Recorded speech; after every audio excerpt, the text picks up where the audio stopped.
Hello, and welcome to the Untitled Show podcast. Episode 1. I'm really excited to be doing this. I've been listening to podcasts for quite a long time now, and, I know some close people that have podcasts as well, and, I kind of just wanted to get my own kind of started and kind of just shoot the shit. Really just talk about whatever. It was really hard to pick a topic, to kind of pick a genre to really stick to figure out exactly what I wanted to do. And, you know, if you can't tell, audio listeners, video listeners video watchers can see, I have a neon sign above me, gifted by my amazing girlfriend, Amanda, that says UntitledChris. That is the username I've been using for a number of years now. It's been my username for video games, for YouTube for a long time, and I decided to name this the Untitled Podcast. I could never really ever stick to a title for anything. I could never think of like anything to rhyme with my name or anything unique. So I ran with Untitled because it's kind of endless. You can give me whatever title you want, whatever title you're feeling like. So I thought, perfect name for a podcast. My mind is constantly rambling. It's constantly on different ideas, different topics. And I thought, what a way to name a podcast. There's no genre. It's, whatever has piqued my interest this week, is kind of how we're going to roll with it. So yeah, I hope you enjoy.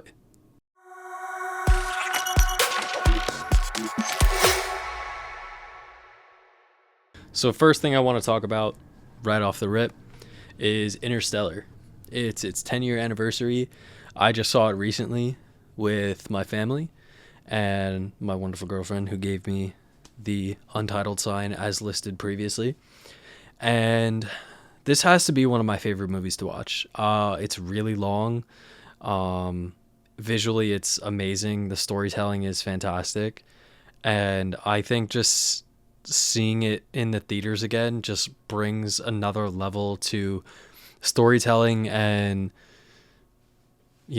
sharing such a beautiful story on screen. I think that I've only ever seen it on a screen, like at home, on a computer, on my phone, and a lot of it it still tugs the heartstrings, believe me, but seeing it on the big screen with the music blaring in your ears, you see everything so enlarged, like the emotions just feel so much more intense. And the best way that I was able to describe it is,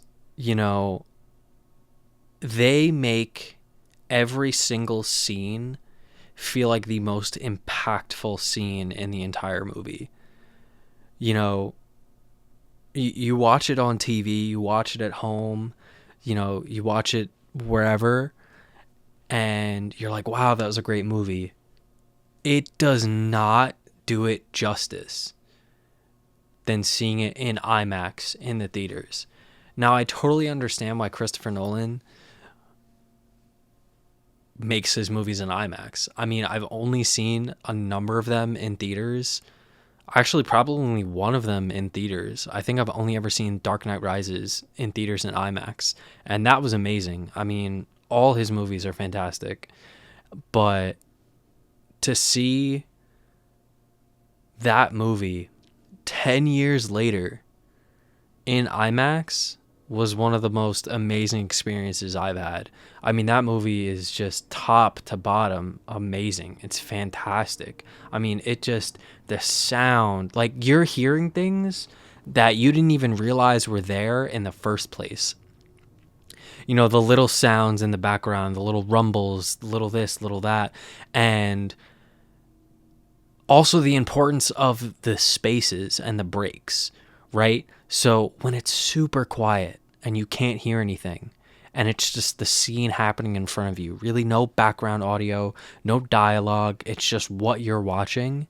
It just, the gravity of it just makes it so much more impactful, so much more important.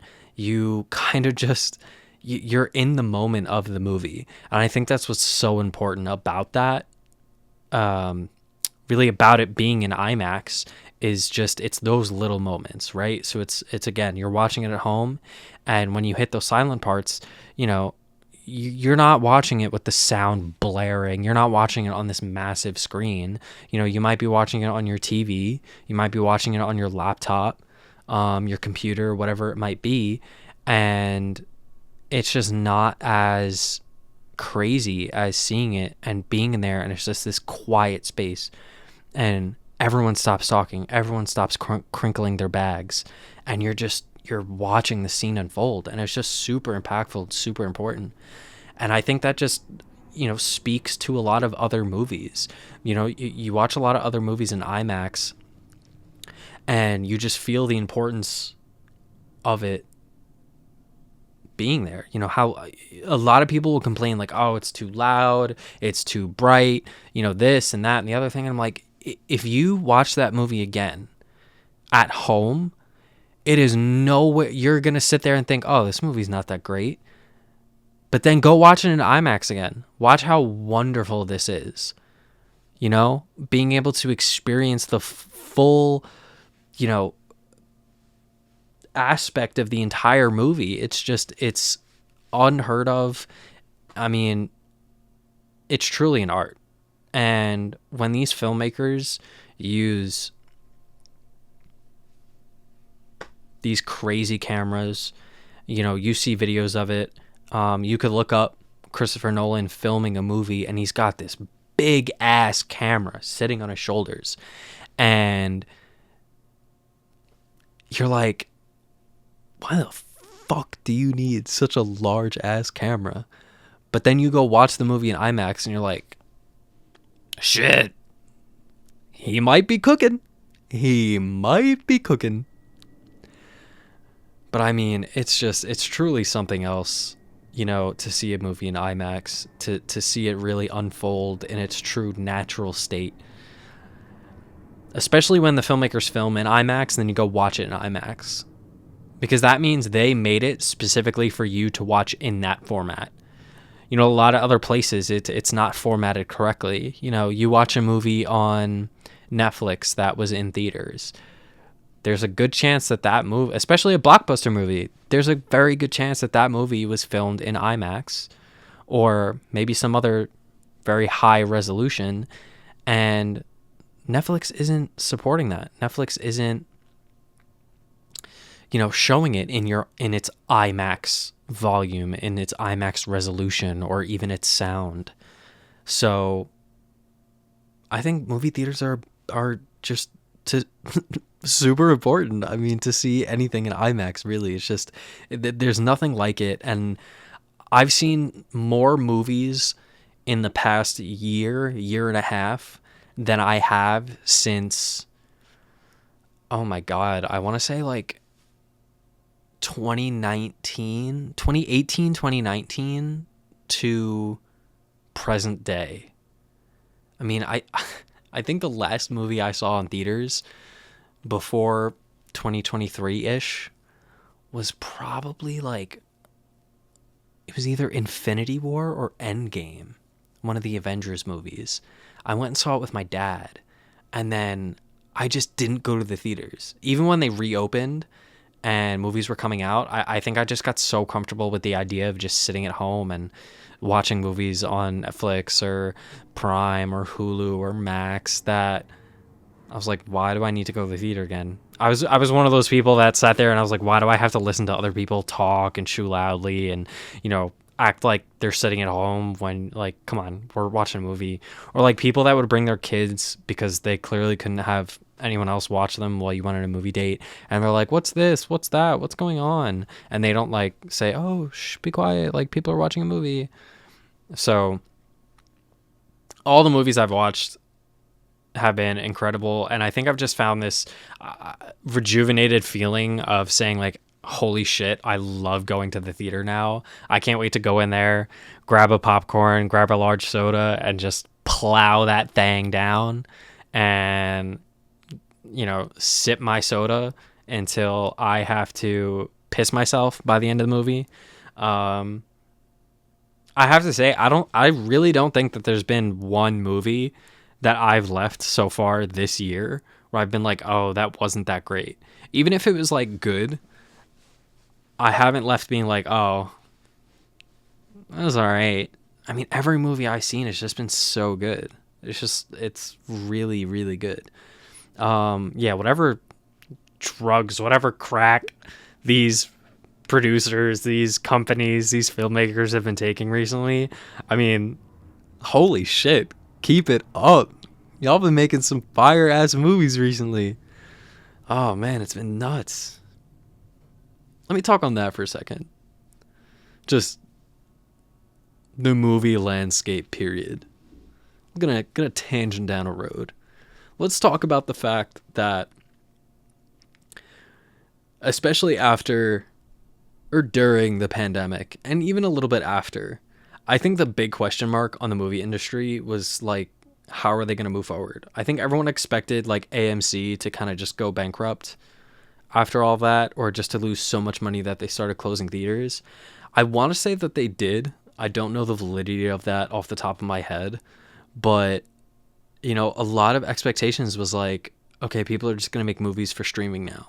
Like, we're just going to put it up on Netflix. We're going to put it up on any of the other streaming services, and that'll be that. Like, wipe our hands clean, and, that's where our movies are going to live.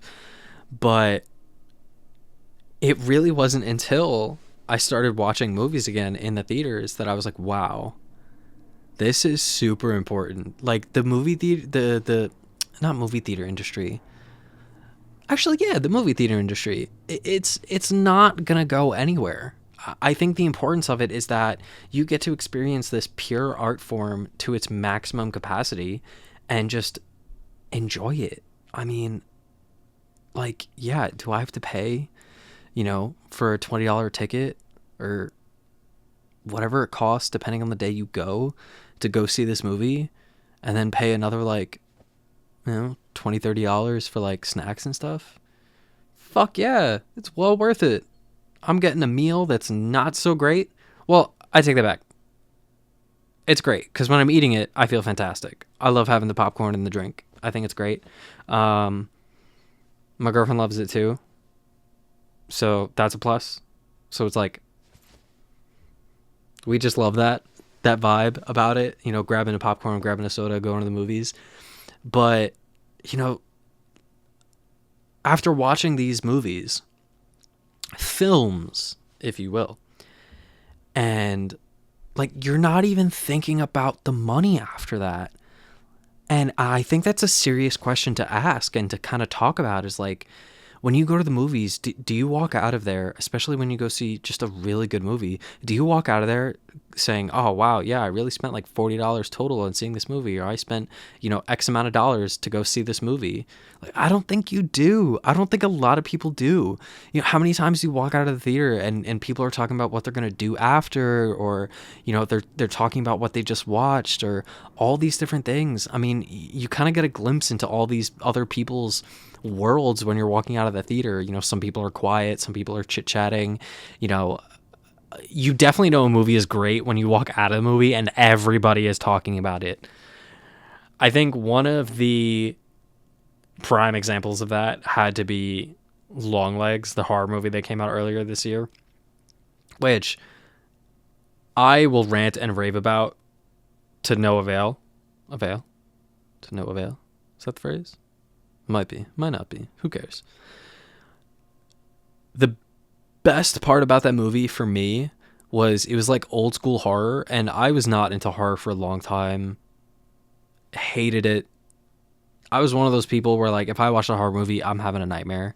Like, guaranteed, without a doubt. I'm seeing the demon, I'm seeing the monster in my dreams that night, and that is going to be a problem for me.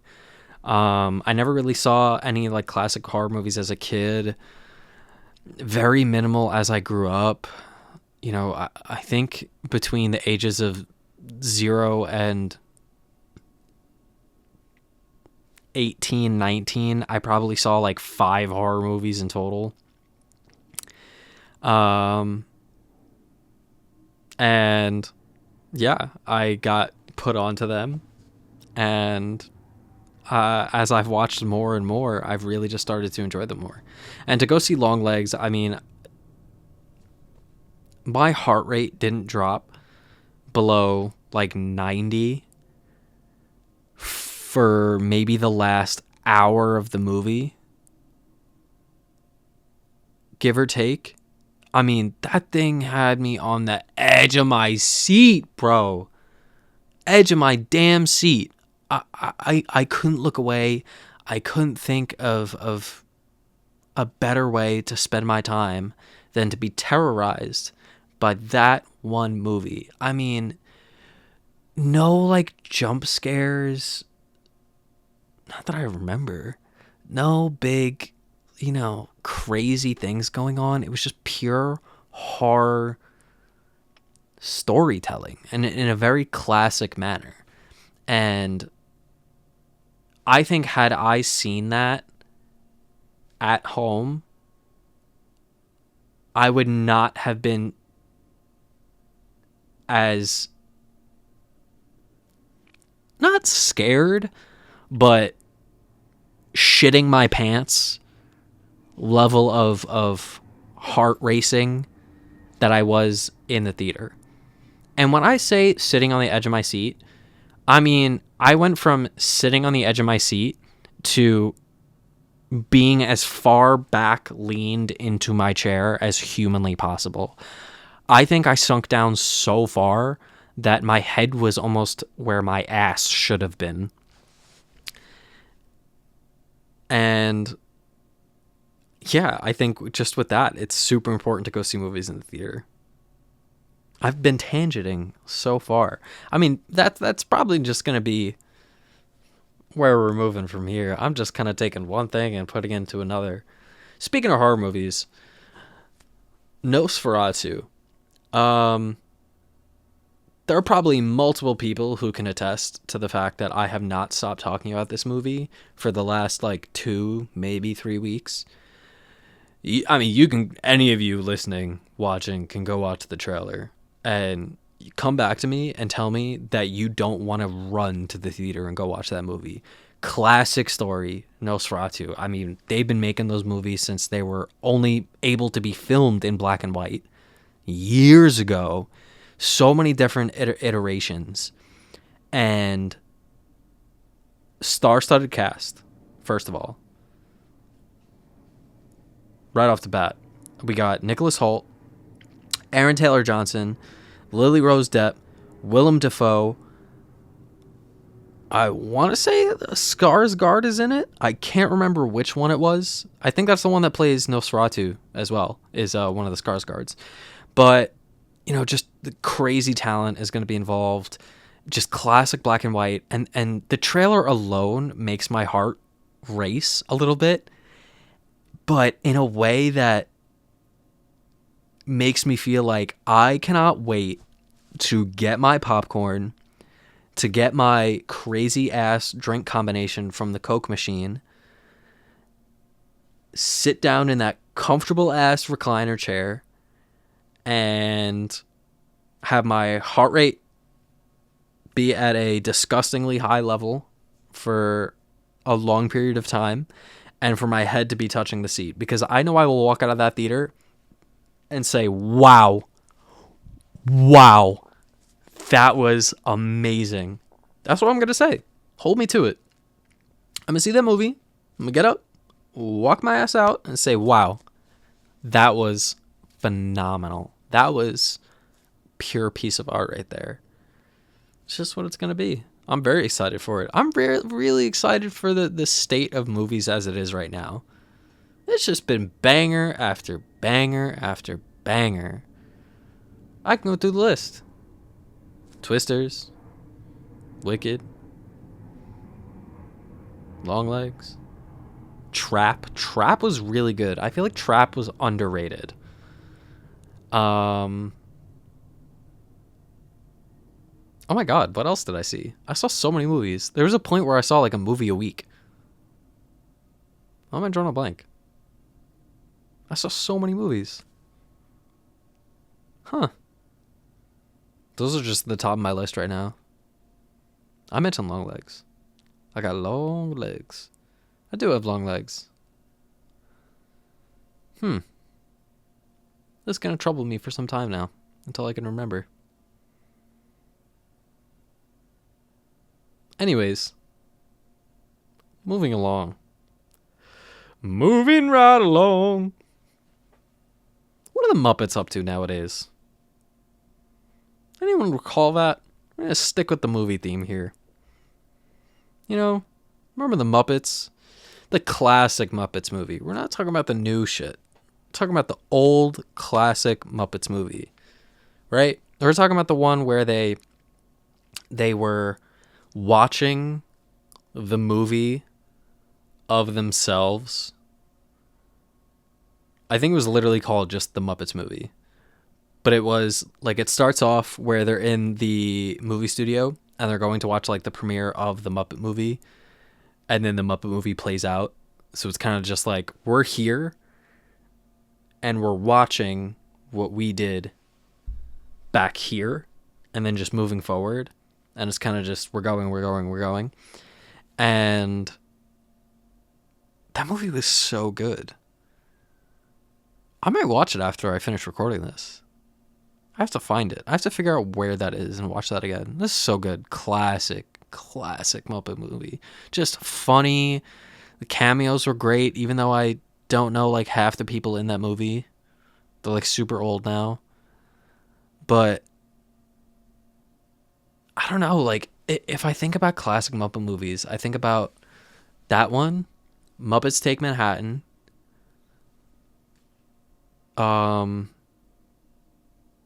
what's the other one? Oh, Muppets Christmas Story, obviously. There's the pirate one. I can't remember the name of it, but that's a really funny one too. That one.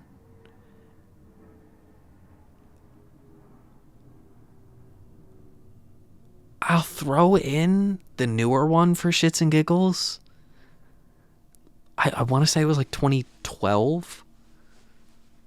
Because once it was like after it, and it was like they had the regular Kermit, evil Kermit. I remember watching that. I was like, it just wasn't that funny. I remember it being good. Like, a lot of people liked it, but I don't know. Just didn't sit right with me. Was not a fan. But yeah, those classic Muppet movies. I would say my all-time favorite. Oh my god, wait, no, I already said that my favorite was the Muppet movie, and I was about to say my all-time favorite is Muppets Take Manhattan. If I'm being completely honest, strike everything I said previously from the record.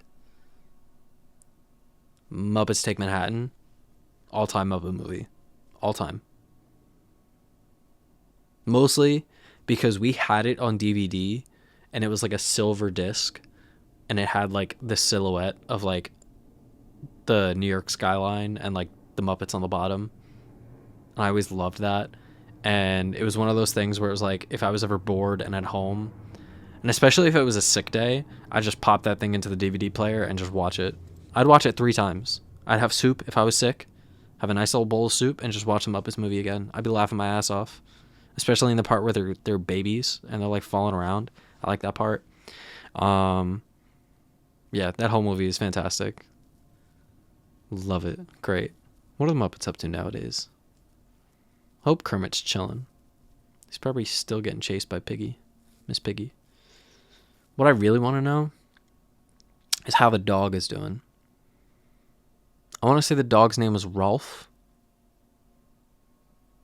Like Ralph, but woof. Like Rolf. He had like the deep voice, played piano. He was my dog. Literally and figuratively. He was a good one. He was awesome. Fozzie Bear. I mean, what's he up to? Gonzo Beans. Hope he finally made it to the moon. Oh my God, what was the movie where he made it to the moon? I feel like that's a movie I'm missing. Was that the Muppet movie? I'm all over the place. You know what? That's my homework. We're going to come back in the following episode, and we're just specifically talking about the Muppet movie. I'm going to rewatch every Muppet movie, specifically the ones I'm talking about. I'm just going to recap them. I'm going to take spark notes of the Muppet movies. I'm going to come back and say, hey guys, hey listeners, here's my whole fucking recap on what happened in every single Muppet movie. Will I watch the newer ones? I don't know. Maybe. They're not as good as the classic ones. Just nice, pure Muppets. They do be making random appearances, though. I mean, I see them on, random shows. They'd be like, oh, the Muppets were at WrestleMania. Oh, the Muppets were on the Today Show. Oh, the Muppets were at the stock exchange. Oh, did you see that Kermit closed GameStop stock today? They're just living their best lives. I wish I was a Muppet. Be in a movie. Be a puppet. Be made out of felt. That would be pretty damn cool. What if we were Muppets? Let's think about that for a second. What if we were just a Muppet? But like a human Muppet. Am I a Muppet? Or am I a man? Am I a Muppet? Or am I a man? But like, what if I was just made of felt? Had like big bug eyes? Just walked around with strings attached? My mouth didn't make clear, vowel and vocal sounds. My mouth just kind of like opened like my mouth opened like fucking Pac-Man. And I just spoke like that. I just went to work and just, instead of like having actual fingers that like typed on my keyboard at work, I just kind of like moved my hands up and down on the keyboard and just over and over, just do that. And somehow I'm typing exactly what I need to be typing. What if they have Muppet keyboards, right? Like there's just two, your whole keyboard just becomes two giant buttons, but it's in the manner, the pressure, and the amount of times you tap it, almost like Morse code, but it's Muppet code, where you just tap it a certain number of times, and it starts typing exactly what you need to. It's like, oh, you pressed the right button with just the tiniest bit of pressure. That's a W right there. You just typed W. Do that 2 more times, you got www. You're already halfway to a website. You type in dot, you do one quick little, maybe on the left side, maybe on the left bottom corner. Give it a little, you got www dot.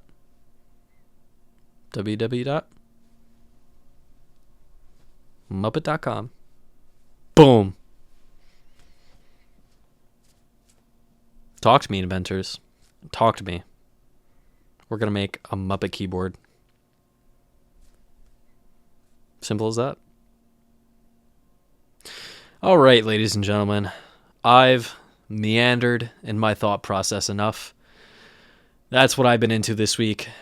Interstellar has gotten us to making a Muppet keyboard. Thank you for listening to my tangent. This has been the Untitled Show podcast. I'm your host, Chris. Thank you for listening. Thank you for watching, if you're a YouTube watcher. But if you're a listener on one of our various platforms, please give a follow, give a rate, give a like. Give whatever you feel like doing. You don't have to. If you don't want to, that's fine. I'm perfectly okay with that.